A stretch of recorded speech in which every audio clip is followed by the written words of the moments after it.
भाई देखो, एक चीज होती है आपकी बिल्कुल बेसिक से हम स्टार्ट करेंगे, बिल्कुल बेसिक से। भाई एक चीज होती है आपकी डिमांड। हम्म। अब डिमांड होता क्या है, इसको समझते हैं। Demand is the willingness and ability of consumers, यानी कि विलिंगनेस प्लस एबिलिटी। एक कंज्यूमर की विलिंगनेस एंड एबिलिटी जब दोनों को आप कंबाइन कर देते हो तो इसको में इफेक्टिव डिमांड कहा जाता है, ये कहलाई जाती है। बहुत सारे लोग गलत समझते हैं, वो कहते हैं डिमांड का मतलब होता है योर डिजायर्स, यानी कि जो आप चाहते हो। वो डिमांड नहीं होती। सही। डिमांड के लिए विलिंगनेस भी होना जरूरी है और आपकी एबिलिटी भी होना जरूरी है।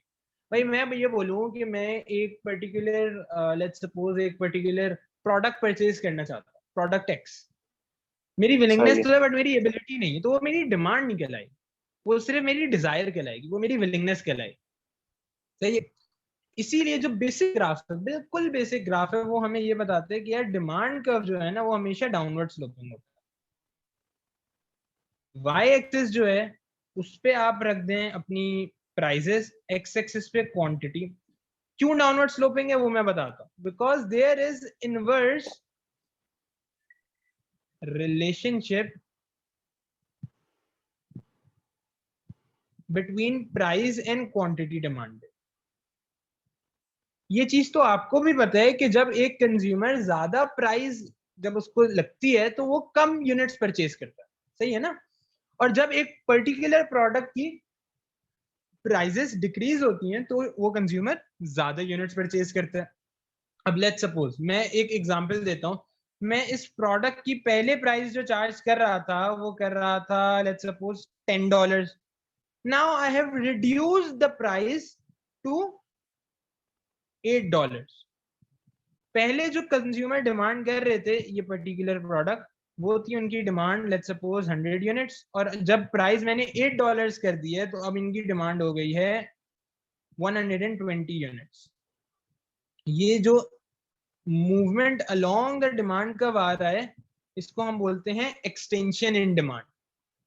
Extension in demand. और ये क्यों हो रहा है? Because of inverse relation between price and quantity demanded. एक इनवर्स रिलेशन होती है प्राइस और क्वांटिटी डिमांडेड की। जब किसी भी प्रोडक्ट की आप प्राइस बढ़ाते हो तो क्वांटिटी डिमांडेड उसकी कम हो जाती है, और जब आप किसी भी प्रोडक्ट की प्राइस कम कर देते हो तो क्वांटिटी डिमांडेड जो है वो उसकी इंक्रीज हो जाती है, बढ़ जाती है। सही है जी। ये हमारा हो गया डिमांड कर्व, बेसिक डिमांड। बिल्कुल। अब इसके रीजंस पढ़ते हैं कि डिमांड कर्व जो है वो डाउनवर्ड स्लोपिंग क्यों होता है। बेसिकली आपका जो डिमांड कर्व है वो डाउनवर्ड स्लोपिंग इस वजह से होता है। सबसे पहला रीजन आपका आ जाता है इनकम इफेक्ट। ये रीजन है डाउनवर्ड स्लोपिंग होने का।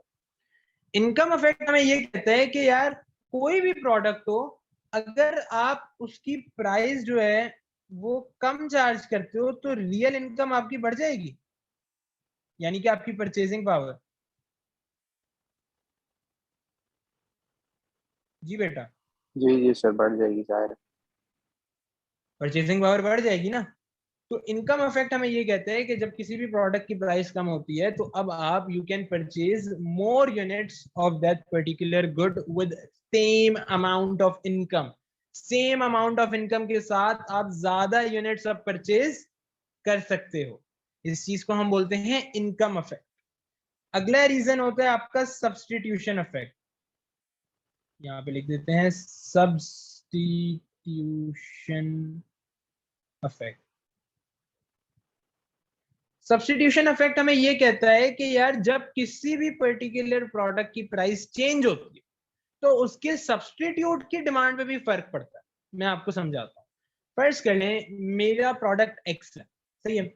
मेरा प्रोडक्ट एक्स है और मैं अचानक से अपने प्रोडक्ट की प्राइस जो है वो इंक्रीज करता हूँ, मैं प्राइस बढ़ाता हूँ।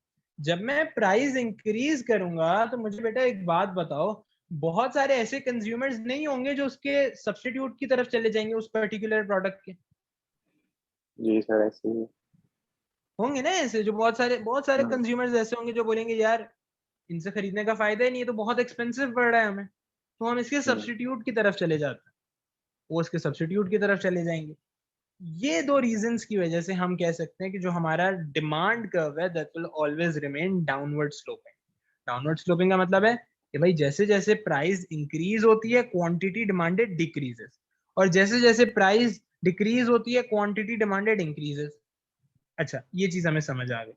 अब आगे चलते, अब जो अगली चीज हमने डिस्कस करनी है, यहाँ पे क्वांटिटी लिख देते हैं, यहाँ पे प्राइस लिख देते हैं, वो हमने डिस्कस करनी है shift in demand. Shift in demand curve का क्या मतलब होता है मैं आपको दिखाता हूँ। ये देखिए, ये मेरा इनिशियल डिमांड कर्व है D0। अब या तो आपका डिमांड कर्व जो है वो राइटवर्ड्स की तरफ शिफ्ट कर सकता है D1 की तरफ, या तो आपका डिमांड कर्व जो है वो लेफ्टवर्ड्स की तरफ शिफ्ट हो सकता है D2 की तरफ। अगर राइटवर्ड्स की तरफ शिफ्ट होगा इसका मतलब आपका आपके जो प्रोडक्ट की डिमांड है ड्यू टू एक्सोजेनस फैक्टर्स वो बढ़ रही है। और अगर लेफ्टवर्ड्स की तरफ शिफ्ट होता है, पीछे की तरफ शिफ्ट होता है, इसका मतलब है कि डिमांड आपके प्रोडक्ट की कम हो रही है। अब इसकी मैं आपको रीजंस बताता हूँ। इसके रीजंस क्या हो सकते हैं? ये बेसिकली नॉन प्राइस फैक्टर्स की वजह से होता है, नॉन प्राइस फैक्टर्स। अब ये देख लेते हैं कि ये क्या क्या होता है। नॉन प्राइस फैक्टर्स में आपके पास सबसे पहले तो आ जाएगा चेंजेस इन कंज्यूमर्स इनकम। अब एक कंज्यूमर की अगर इनकम चेंज होती है तो उसकी परचेजिंग पावर भी चेंज हो जाएगी। सही है। फर्स्ट कर लें, पहले आप $10 कमाते थे, अब इकोनॉमी जो है वो बूम की तरफ जा रही है, इकोनॉमी बेहतर हो रही है, लोगों की इनकम बढ़ रही है, और उसके साथ साथ आपकी इनकम भी बढ़ी। जब आपकी इनकम बढ़ेगी तो automatically now your demand is also going to increase, और डिमांड कर्व जो है वो आपका राइटवर्ड्स की तरफ शिफ्ट हो जाएगा। But let's suppose economy recession की तरफ जा रही है और अब आपकी इनकम कम हो रही है, और किसी भी रीजन की वजह से आपकी इनकम अब कम हो रही है। अब पहले जितना आप कमाते थे वैसे इतना आप नहीं कमाते, तो क्या होगा? डिमांड जो है वो आपकी डिक्रीज हो जाएगी, लेफ्टवर्ड्स की तरफ चली जाएगी, शिफ्ट हो जाएगा। अब प्राइस कांस्टेंट है, मैंने ये नहीं बोला कि प्राइस चेंज हो रही है, प्राइस भाई आपकी कांस्टेंट है, प्राइस पे कोई फर्क नहीं पड़ रहा। सिर्फ शिफ्ट इन डिमांड कब आ रहा है? Due to exogenous factors, external factors. ये क्या हो सकते हैं? नंबर 1 मैंने आपको बता दिया, चेंजेस इन कंज्यूमर इनकम। इसी के साथ साथ और हो सकता है आपका change in trends, change in trends. भाई नए ट्रेंड्स आ गए, पहले वो वाला फैशन नहीं था, अब इस तरह का फैशन आ गया, तो ऐसे प्रोडक्ट की डिमांड बढ़ गई। होते हैं ना, फॉर एग्जांपल जैसे आप क्लॉथ्स इंडस्ट्री में देख सकते हो, इस मार्केट में आप देख सकते हैं। यार एक वक्त था जब लोग इस तरह के कपड़े पहनते थे तो उन प्रोडक्ट्स की डिमांड जो थी वो ज्यादा हो रही थी, वो अच्छी थी। लेकिन अब क्या हुआ? क्योंकि ट्रेंड्स बदल गए, अब उस तरह के क्लॉथ्स पहने नहीं जाते, इसकी वजह से जो आपका डिमांड कर्व है वो लेफ्टवर्ड्स की तरफ चला जाएगा, लेफ्टवर्ड्स की तरफ शिफ्ट हो जाएगा। People are not going to demand same amount of goods and service. सही है, समझ आई बात? सही। और आगे। ये मैं एक इंडिविजुअल डिमांड कर्व बना रहा हूँ। ये मैंने आपको सिखा दिया movement along the demand curve और शिफ्ट इन डिमांड कर्व। इसमें कोई कंफ्यूजन? नहीं सर, सही है। अच्छा, चेंज इन ट्रेंड्स हो गया। इसके अलावा और क्या हो सकता है रीजन? मैं एक और एग्जांपल आपको दे सकता हूँ। इसके अलावा हो जाएगा हमारा, एक तो हो गया था चेंज इन कंज्यूमर इनकम, एक हो गया चेंज इन ट्रेंड्स, या फिर रिपोर्ट और study about a particular product. भाई फर्स्ट कर लें, मैगी है, मैगी का एक बहुत बड़ा इशू क्रिएट हुआ था। मैगी, एक स्टडी निकली थी, एक रिपोर्ट निकली थी जिसके हिसाब से उन्होंने बोला था कि यार मैगी जो है वो अपने प्रोडक्ट में एक ऐसा केमिकल यूज कर रहा है जिसकी वजह से कैंसर हो सकता है। अब मुझे एक बात बताओ, जब ये रिपोर्ट लोग पढ़ेंगे तो उनकी डिमांड इंक्रीज होगी या डिक्रीज होगी?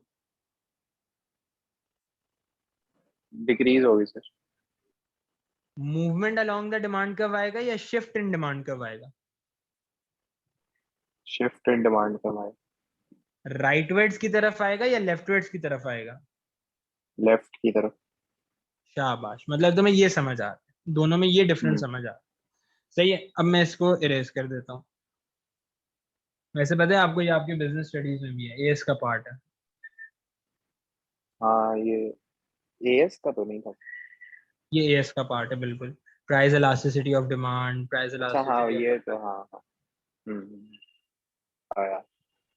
डिमांड कर्व भी था, डिमांड सप्लाई ये सब था।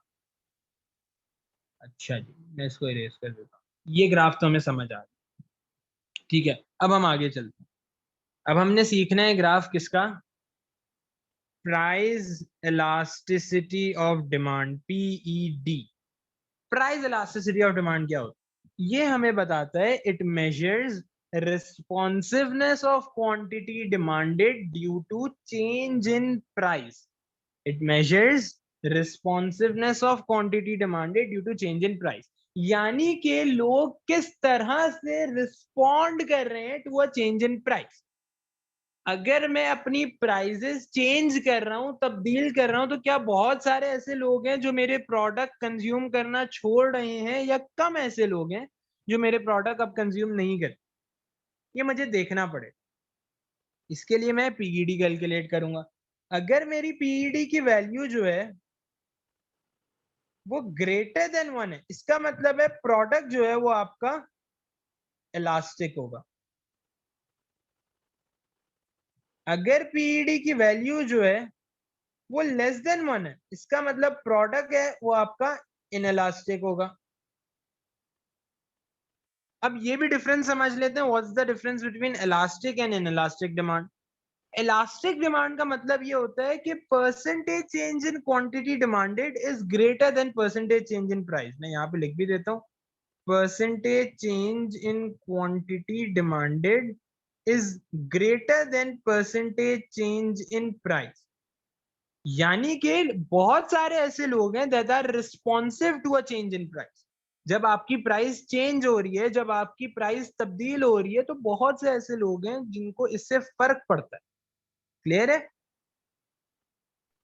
जी सर। बात समझ आई बेटा। और अगर मैं बोलता हूं कि आपका प्रोडक्ट जो है वो इनएलास्टिक है, इसका मतलब है कि percentage change in quantity demanded is less than percentage change in price. ये नंबर 1 हो गया। नंबर 2 पे आ जाएगा, percentage change in quantity demanded is less than percentage change in price. यानी कि कम ऐसे लोग हैं, बहुत कम ऐसे लोग हैं that are less responsive to, मतलब ज्यादा ऐसे लोग हैं that are less responsive to a change in price. जब आपकी प्राइस चेंज हो रही है तो क्वांटिटी डिमांडेड में इतना फर्क नहीं पड़ रहा, इतना डिफरेंस नहीं अराइज हो रहा। मैं इसकी एक एग्जांपल दे सकता हूं आपको।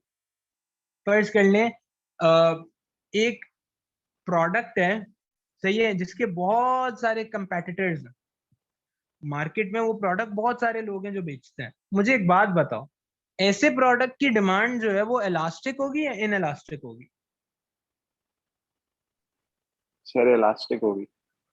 डेफिनेटली इलास्टिक होगी। क्यों? क्योंकि लोगों के पास ऑप्शंस अवेलेबल है। People are highly responsive to a change in price. लोगों को ये चीज पता है कि यार अगर ये महंगा बेचेगा तो हम इसके कंपेटिटर के पास जाके खरीद सकते हैं। अगर जे डॉट मुझे महंगा अभी बेच रहा है तो मैं किसी और ब्रांड से जाके परचेज कर सकता हूँ। क्यों? क्योंकि उसके कंपेटिटर्स मार्केट में इस वक्त अवेलेबल हैं जो सेम क्वालिटी सेम तरह की प्रोडक्ट बेच रहे हैं। लेकिन फर्ज कर लो कोई ऐसा प्रोडक्ट है जिसके साथ आपकी ब्रांड लॉयल्टी एसोसिएटेड है, आप बहुत लॉयल कस्टमर हो, बहुत ज्यादा, आप जब भी लेते हो आप उन्हीं से ही शॉपिंग करते हो। अब अगर वो थोड़ी सी प्राइस इंक्रीज कर लेते हैं तो तुम क्या करोगे? तुम कंपेटिटर की तरफ स्विच कर लोगे, या तुम बोलोगे नहीं यार इसी से यही परचेज करता रहता हूं? सर यही करेंगे। यही करेंगे because your demand is in elastic. क्यों? हम्म। क्योंकि you are a loyal customer. तुम्हारी एक लॉयल्टी, एक ब्रांड लॉयल्टी इस ब्रांड के साथ एसोसिएटेड है। सिमिलरली एक और एग्जांपल हम ले सकते हैं, एक प्रोडक्ट है नेसेसिटी वर्सेस लग्जरी। अब नेसेसिटी जो आइटम्स होते हैं वो दे आर, वो जरूरियात के आइटम्स होते हैं, आप उनके बगैर रहना बड़ा मुश्किल है, आप नहीं रह सकते। जैसे खाना हो गया, कपड़े हो गए, बेसिक नेसेसिटीज। अब अगर मैं बोलूं कि यार फूड के दाम बढ़ रहे हैं तो इतना डिमांड में फर्क नहीं आएगा, खाने पीने की चीजों के दाम बढ़ रहे हैं तो इतना डिमांड में फर्क नहीं आएगा। क्यों? क्योंकि ऐसे प्रोडक्ट इनएलास्टिक होते हैं नेचर में, इतना डिफरेंस नहीं आएगा। लेकिन अगर मैं बोलूं, अगर मैं ये बोलूं कि लग्जरी है, मैं बोलूं एक पर्टिकुलर रेस्टोरेंट ने अपने प्राइसेस बढ़ा लिए, तो बेसिकली यार वो तो मेरी लग्जरी है ना, वो नेसेसिटी तो नहीं है। फूड नेसेसिटी है, लेकिन अगर एक पर्टिकुलर ब्रांड की बात करूं, एक पर्टिकुलर आइटम की बात करूं, मैंने कहा नहीं यार, मैं इस पर्टिकुलर आइटम की बात कर रहा हूँ, जैसे चाइनीज हो गया, थाई फूड हो गया, मैंने कहा ये इसको हम ले लेते हैं एग्जांपल में। तो अगर इन पर्टिकुलर आइटम्स की मैं बात करूं तो ऐसे प्रोडक्ट्स की डिमांड इलास्टिक होगी। क्यों? People will be very responsive to a change in price. लोग बोलेंगे यार अगर ये महंगा बेच रहे हैं तो छोड़ो, कहीं और से कुछ और खा लेंगे, ये नहीं खाते अभी। या अगर कंज्यूम करेंगे भी तो लिमिटेड अमाउंट में करेंगे, बहुत ज्यादा कंज्यूम नहीं करेंगे, कंजम्पशन डिक्रीज कर देंगे। क्लियर है? बात समझ आई? जी सर, आगे सर। इसको मैं अभी रेज कर देता हूँ। अच्छा, अभी हम एक ग्राफ बनाते हैं। यहाँ पे आपकी आ गई क्वांटिटी, यहाँ पे आपकी आ गई प्राइस, ये आपका है डिमांड कर्व। अब आप मुझे बताना कि ये जो ग्राफ है वो इलास्टिक है या इनइलास्टिक है? देख के आपको क्या लग रहा है? सर ये इलास्टिक। इलास्टिक है। हम्म।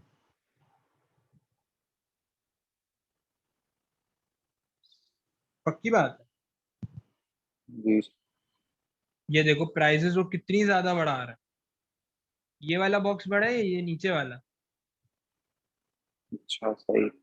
ये वाला ज्यादा बड़ा इनइलास्टिक है है, ना, फिर इन क्योंकि वो इलास्टिक कह रहे होगा। हैं प्राइसेस वो ज्यादा प्रोपोर्शनेट से इंक्रीज कर रहे हैं। देख के ही हमें पता चल रहा है कि प्राइसेस वो ज्यादा प्रोपोर्शनेट से इंक्रीज कर रहे हैं, लेकिन जो डिमांड में फर्क आया है इसकी वजह से वो बहुत ही स्मॉल प्रोपोर्शनेट का है, कम प्रोपोर्शनेट से आया। इसीलिए ऐसे प्रोडक्ट को हम इनइलास्टिक बोलेंगे। मैं आपको फिगर भी दे देता हूँ। बेसिकली मैंने कहा यार मैंने प्राइसेस बढ़ा दिए हैं, लेट्स सपोज 100 से 110, और मेरी क्वांटिटी डिमांडेड में कितना फर्क आया है? वो सिर्फ चेंज हुई है बाय 80 टू 74।